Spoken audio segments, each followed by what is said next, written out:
चिट्ठी का इंतजार है। चातुर्मास सानंद संपन्न हो चुका है। आचार्य श्री जी के आशीर्वाद में कम से कम 80 से 85 उपसंघ इस पूरे देश में धर्म प्रभावना कर रहे हैं। कई स्थानों पर चिट्ठियां पहुंच चुकी हैं। सुनते हैं कई स्थानों पर पिछी परिवर्तन भी हो चुका है।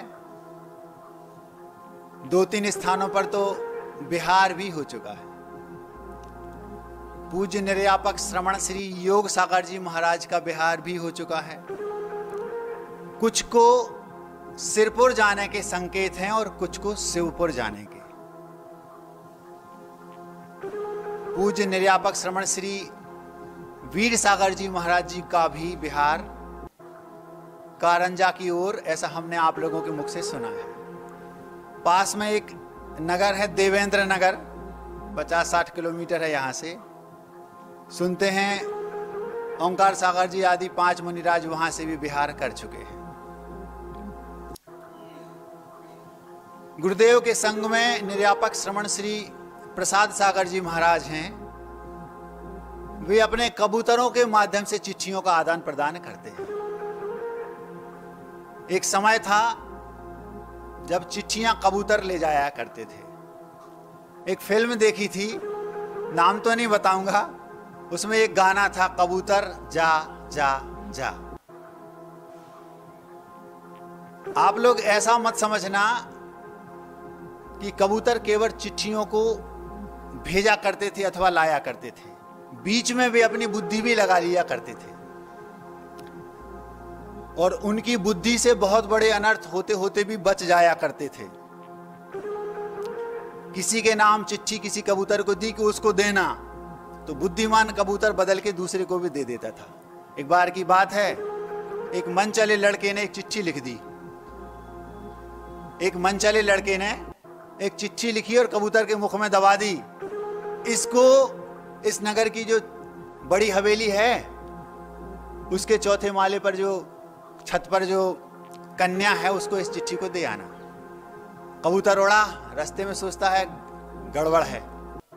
उसने उस छत पर उस कन्या को चिट्ठी ना देके उसके भैया को पकड़ा दी। फिर क्या हुआ आप सब जानते हैं। उसके भैया ने अपने मित्रों सहित, जिसने चिट्ठी उस मनचले लड़के ने भेजी थी, उसको वापस आकर के अच्छे ढंग से धो दिया। धोना समझते हो? जैसे आप लोग वस्त्रों को धोकर मैल साफ करते हैं, उस भाई ने अपने मित्रों के साथ उस लड़के के दिमाग का मैल साफ कर दिया धो करके। एक समय था जब कबूतर चिट्ठियां लाया करते थे। धीरे धीरे समय बदला, फिर वो चिट्ठियां डाकिया लेकर आने लगा। फिर और समय बदला तो लैंडलाइन फोन के माध्यम से हम लोग अपने संदेशों को यहाँ वहाँ करने लगे। फिर थोड़ा और समय बदला तो आपके हाथों में जो सेल फोन हैं, स्मार्टफोन, उनके माध्यम से आप लोग हैंडसेट जो हैं मैसेज भेजने लगे। आज जमाना ये आ गया है, 1 सेकंड भी नहीं लगता और पूरे विश्व में कोई भी घटना घटे 1 सेकंड में पूरे विश्व में चली जाती है। लेकिन समस्या ये है कि जो हमने इस समय मैसेज डाला वही मैसेज पूरे विश्व में जाएगा। लेकिन उस समय देर लगती थी और कबूतरों के माध्यम से भेजते थे तो बहुत बड़ा अनर्थ होते होते भी कभी कभी बच जाया करता था। कैसा अनर्थ महाराज? 2-3 मिनट में रखता हूं, फिर अपनी बात रखूंगा। राजा साहब बोलते हैं अपने मंत्री से, हमारे राजकुमार का विवाह हमें सामने वाली सल्तनत के जो राजा हैं उनकी राजकुमारी से करना है। मंत्री को बुलाया। मंत्री बोलता है तो करना क्या है? तो राजा बोलते हैं एक काम करो, पहले हमारे सेनापति को बुलाओ। सेनापति को बुलाया। सेनापति से पूछा जो सामने वाली सल्तनत के राजा हैं उनका सैन्य बल कितना दमदार है, क्या है? अगर हम उन्हें जीतना चाहें तो सेनापति बोलता है सरकार हमारी एक टुकड़ी हरा देगी उसको, तो पूरी हमारी सेना की जरूरत नहीं है, उतनी ज्यादा ताकत नहीं है, हमारी सैन्य बल तगड़ा है। तो कहने लगे जब ऐसी बात है तो एक काम करो, एक पत्र लिख दो उनको कि जाकर के उनसे बोल दें कि आपकी जो बिटिया है राजकुमारी, उससे हमारे राजा साहब अपने राजकुमार का विवाह करना चाहते हैं। तो सेनापति वो लोग थोड़े जोशीले रहते हैं, जिनके हाथ में तलवार रहती है, जोश उनका धर्म टाइप का माना जाता है। उसने एक पत्र लिखा गुस्से में, अपनी पूरे जोश में। उसमें लिखा 8 दिन के अंदर अंदर अपनी कन्या को लेकर हमारे राजा के चरणों में आ जाइए। अगर आ गए तो ठीक, और नहीं आए तो अपने राज्य से हाथ धोना पड़ेगा। अपने सैन्य बल को सजग कर लो। धमकी भरा पत्र लिख दिया, क्योंकि क्रोध में था, जोश में, क्योंकि हमारे राजा साहब ने हमसे कहा है। आप लोग एक बात हमेशा याद रखना, कभी भी कोई भी निर्णय किसी कसाय के उद्वेग में मत लेना। अगर आप अपने घर में हैं और आपको उस समय क्रोध भड़क रहा है, उस समय आप कोई निर्णय मत लो। यदि आप निर्णय लेंगे तो निश्चित रूप से वो निर्णय आपका सही नहीं हो सकता, कभी भी हो नहीं सकता। चाहे वो क्रोध की तीव्रता हो, चाहे वो मान की तीव्रता हो, चाहे वो माया की तीव्रता हो, चाहे लोभ की तीव्रता हो। कसाय यदि तीव्र भड़क रही है, उस समय आप अपने आप को पहले ठंडा कीजिए, क्योंकि उस समय आप अपने आपे में नहीं हैं। कोई भी निर्णय आपने अगर उस समय लिया है, आप आधे पौने घंटे बाद देखेंगे तो आपको खुद लगेगा कि ये मेरा निर्णय गलत था। आज के जो मैसेज भेजे जाते हैं, अगर मान लो क्रोध में आपने मैसेज भेज दिया और एक क्लिक किया पूरे विश्व में पहुंच गया, क्या होगा? आधे घंटे बाद आपको खुद लगेगा ये मुझसे गलती हो गई। उस समय ये मौका मिल जाता था, भैया कबूतर अभी पहुंचा नहीं होगा, अथवा वो कबूतर खुद बुद्धिमान होता था, सेंस होता था। उस पत्र में भी जो हम लिखते थे, आदर सूचक शब्द लिखे जाते थे, आदरणीय, आदि आदि, नमस्कार, पता नहीं क्या क्या। आजकल तो सीधी हैंड टू हैंड बात होती, डायरेक्ट, कुछ बीच में कोई संवाद के लिए कोई गुंजाइश नहीं छोड़ते। और जो पत्र लिखते थे वो भी बहुत ज्यादा अच्छे शब्दों का, नैतिकता का उसमें समावेश रहता था। और जो ले जाने वाला होता था उसके पास भी सेंस होता था। आज ना लिखने वालों के पास सेंस है, और जो जिसके माध्यम से भेजा जाता है वो तो नॉन सेंस है। आप लोग समझ रहे हैं? अब सेनापति जी ने पत्र लिख दिया। कबूतर समझदार था, कबूतर के मुख में दबाया, भैया इसको ले जाओ और राजा साहब को दे देना। पत्र लिखा राजा साहब के नाम। कबूतर ने समझ लिया कि इन्होंने तैश में पत्र लिखा है, गुस्से में, और पक्का है कि जो निर्णय गुस्से में लिया गया है, कषाय में लिया गया है, वो निर्णय कभी ठीक हो नहीं सकता। आप लोग इस बात का अपने घरों में ध्यान रखिए। हम आगे चलते हैं क्योंकि घड़ी तेज चल रही है, विषय थोड़ा ज्यादा है। जब कबूतर उड़कर वहां पहुंचा तो रास्ते में सोचता है यदि मैंने इस पत्र को राजा को दे दिया तो पक्का है कि उसकी बॉडी लैंग्वेज से कबूतर ने समझ लिया सेनापति की, जिस अंदाज में इसने लिखा है इसने कवाड़ा कर दिया होगा। तो हम अगर इसको राजा को दे देंगे तो अनर्थ हो जाएगा, पता नहीं क्या होगा। कबूतर को यह पता नहीं था कि उसमें क्या लिखा है, लेकिन उसने भाव भंगिमा से समझ लिया कि इन भावों में कभी भी अच्छे शब्द लिखे नहीं जा सकते। उसने पता लगाया कि राजा कहाँ है, तो उड़ता उड़ता हुआ गया। पता चला कि उस समय राजा अपने 4 मंत्रियों के साथ मंत्रणा कर रहे थे, मंत्रणा कक्ष में। वो गया और जाकर के कोने में बैठ गया। अभी उसने पत्र किसी को नहीं दिया, मुंह में दबाए है। इत्तेफाक की बात देखो कि वो राजा अपनी राजकुमारी के विवाह के संबंध में उन 4 मंत्रियों से चर्चा कर रहे थे और पत्र उसी संबंध में गया था, लेकिन पत्र के शब्द बहुत गंभीर थे, गड़बड़ थे। जैसे उस कबूतर ने देखा कि अब मैं अगर राजा को पत्र दूंगा तो गड़बड़ हो जाएगी, तो मैं क्या करूं, उसने सोचा अभी हम बैठते हैं, देखते क्या होता है। 10, 15, 20 मिनट की उसने मंत्रणा सुनी 4 मंत्रियों की। इतने में उसने समझ लिया कि ये जो विजय नाम का मंत्री है ये इन 4 में सर्वश्रेष्ठ है।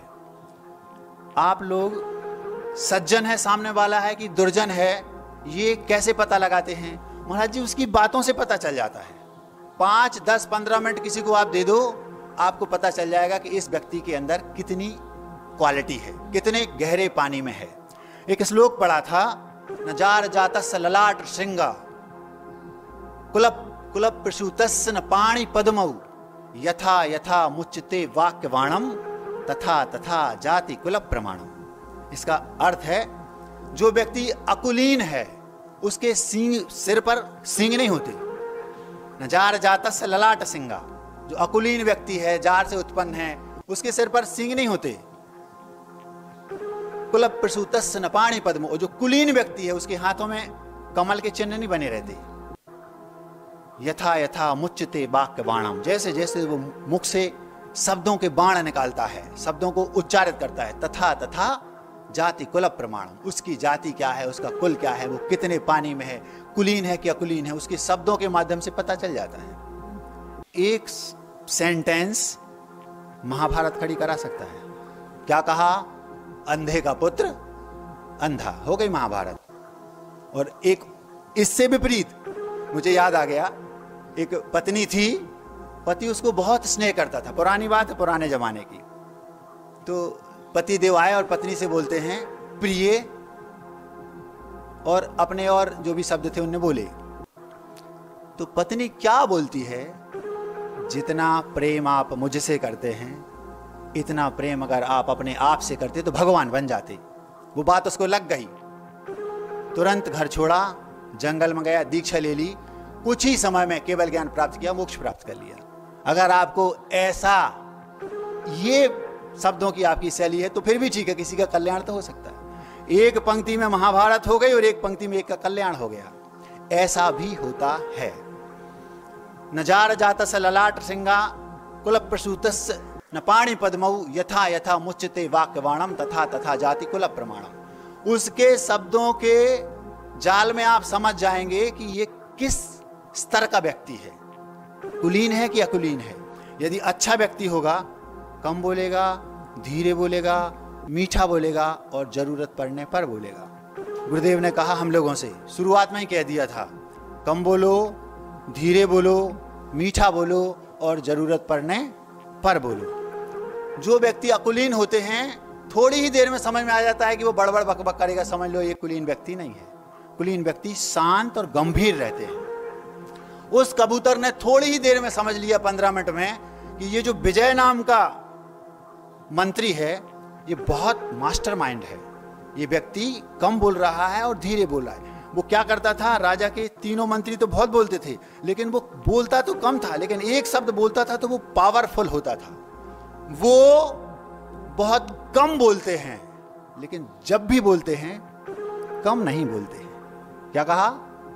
वो बहुत कम बोलते हैं, लेकिन जब भी बोलते हैं कम नहीं बोलते हैं। मतलब ये कि बात तो कम करेंगे, लेकिन जब भी बोलेंगे थोड़े शब्दों में बहुत बहुत बोल देंगे, ज्यादा बोलने की जरूरत नहीं। ये होते हैं कुलीन व्यक्ति। उस कबूतर ने सोचा मेरा काम बन गया, मुझे राजा को ये पत्र नहीं देना, मुझे इसी मंत्री को ये पत्र देना है। अब वो सोचने लगा कि सबके सामने दे नहीं सकता, तो एकांत में, जैसे उसको थोड़ी देर बाद वो सभा विसर्जित हुई और उसने एकांत पाया और धीरे से जाके उस मंत्री को वो पत्र दे दिया। मंत्री ने सोचा, पत्र को पढ़ा और पढ़ते ही बोलता है, सोचता है ये कबूतर सामान्य है कि विशेष। उसने उस कबूतर की ओर देखा और देखते ही उस कबूतर से आंखों ही आंखों में समझ गया धन्यवाद। क्योंकि अगर वो पत्र तुम राजा को दे देते तो क्या होता, हिंसा होती महान, हजारों लाखों सैकड़ों बेगुनाह लोग मारे जाते और पता नहीं क्या होता। उसने कुछ नहीं कहा। 2-5 मिनट तक उस कबूतर को देखता रहा, बोलता है धन्यवाद, तुमने एक बहुत बड़ा अनर्थ होने से बचा लिया। उस कबूतर वहीं बैठा रहा, क्योंकि उसको पता था कि अब मुझे क्या करना है, यही करेगा जो कुछ करेगा। उस मंत्री ने उस पत्र को कबूतर के सामने ही फाड़ करके फेंक दिया और एक दूसरा पत्र लिखा और कबूतर के मुख में दबा दिया। उसमें क्या लिखा? उस पत्र में उस कबूतर ने, उस मंत्री ने लिखा, बात वो लिखी, अंतर कुछ नहीं था, केवल शब्दों की शैली बदल दी। जो कड़े कटुक कड़वे शब्द थे उसको उन्होंने मधुर लिख दिया, अच्छे मीठे मीठे शब्दों में लिख दिया।